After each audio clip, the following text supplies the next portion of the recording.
All right, y'all, we have a lot to talk about, so let's just get right into it. The BET Award nominations have been announced, and Megan Thee Stallion and DaBaby lead the pack with 7 nominations each. Congratulations.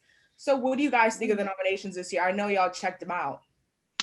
I was very excited about the nominations this year. I feel like there were a couple of people, I'm not going to name any names, that I felt like didn't belong, but I felt like most of the people were deserving of, their place.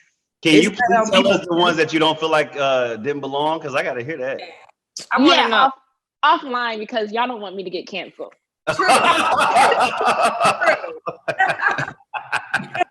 I noticed, like, in the group category, there were a lot of just like collaborations. Like, you had the Migos, Chloe and Halle, and then like Chris Brown and Young Thug. And I was like, I didn't. Group.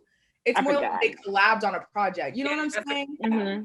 I saw that one, Jamie. A separate like award for collaboration, so that's why I was confused. Hey, Jamie, let me tell you something. BET gonna do what BET want to do, okay?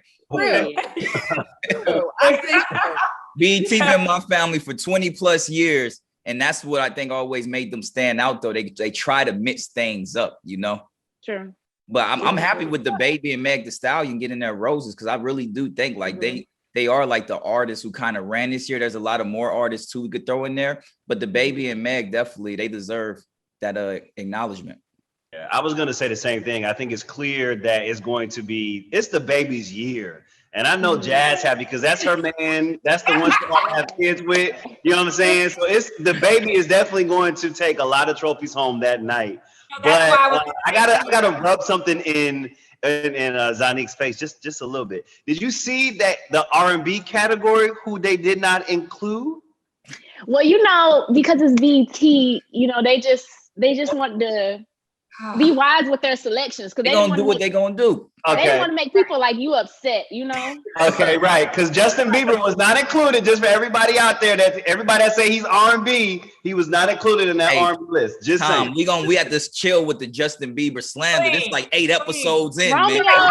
I was just about to say that. I'm so tired of talking about if Justin Bieber belongs in the R&B category. I'm over it. Listen, I love Justin Bieber. He's dope. I just don't consider him an R&B artist, but his music is fire. I love take that jab every time you can. Yeah. I mean, let Jazz talk. Jazz, what you trying to say, baby? I was just gonna say I'm excited that DaBaby is leading. To take home some trophies. I want to see him bring it home.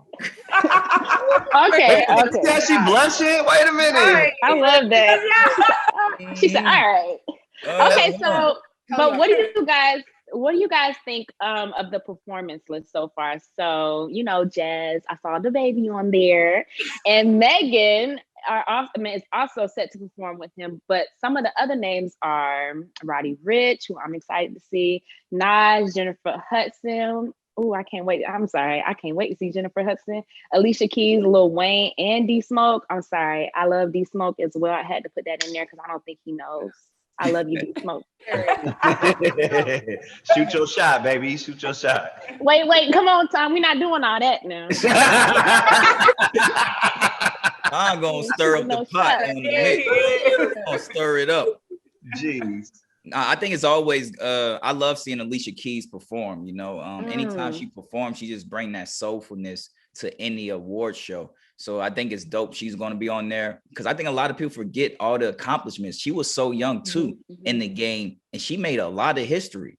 I mean, Alicia Keys came on the game and literally broke record after record after record. And the New Orleans connection, Lil Louisiana, I'm excited to see Lil Wayne because I really do think he's the greatest rapper alive. For sure. I don't know about y'all, but I already know DaBaby and Meg Thee Stallion are about to turn this award show up. Let me tell you, they have some of the best collabs. I don't know why, but they just go together so well in my mind that I hope they do a song or two together.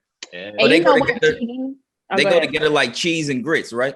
You know what? You ain't never lied. That's the one time I'll agree with you, Romeo. No, I'm actually more of a sugar and grits type of guy. I knew Tom was gonna say it. Wow. You're cheese and grits. So they don't go together like no cheese and grits. You don't even use hot sauce, so you really shouldn't. So why are we talking about food? Yeah, Anton, we won't do that. Did all of y'all just come for me hard? We won't do that today, Anton. Not today, baby.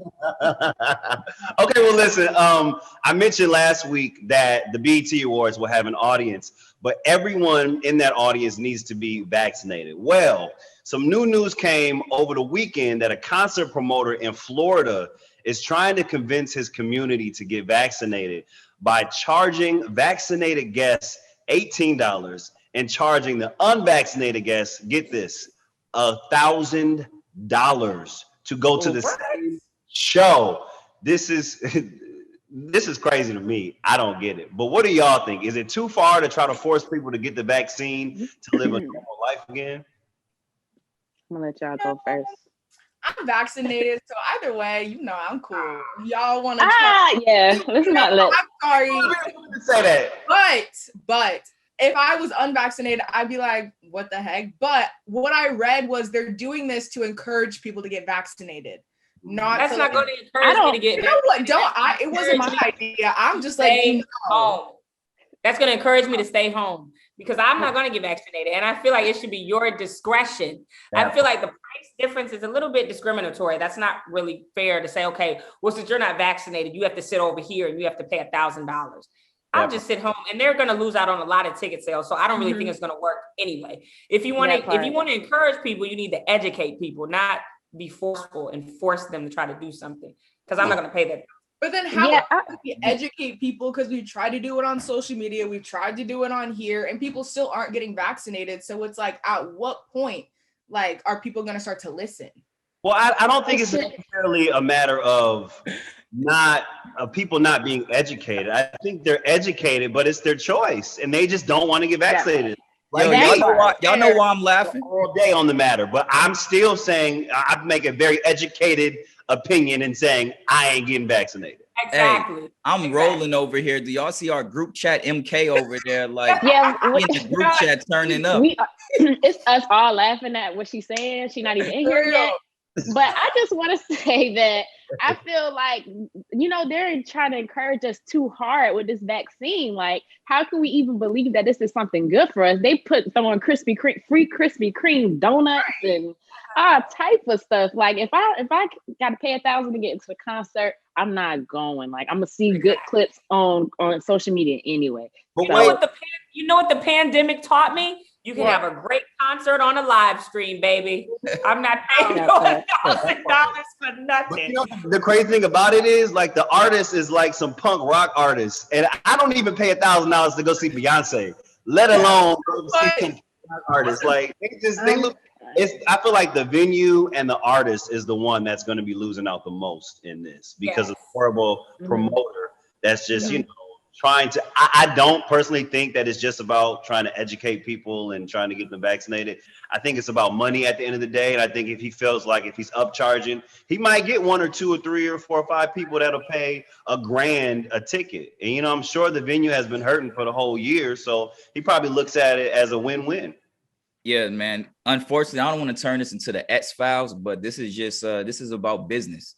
You know, this whole COVID situation, you got to let people make adult decisions. And that's what I feel. This is nothing new. This is America. You know, we've been dealing with slavery. We've been dealing with things where we've been forced to do things our entire lives. And this is just another way of them trying to push a certain crowd a certain way or kind of control. But I'm not going to get into all of that. Okay, what we got next? I know y'all heard Romy put that little bow on the conversation, so I'm gonna just end it here. And we gotta take a quick break while we're all calm. But don't go anywhere because MKXYZ is getting into the mix with us when we come back right here on Fox Soul.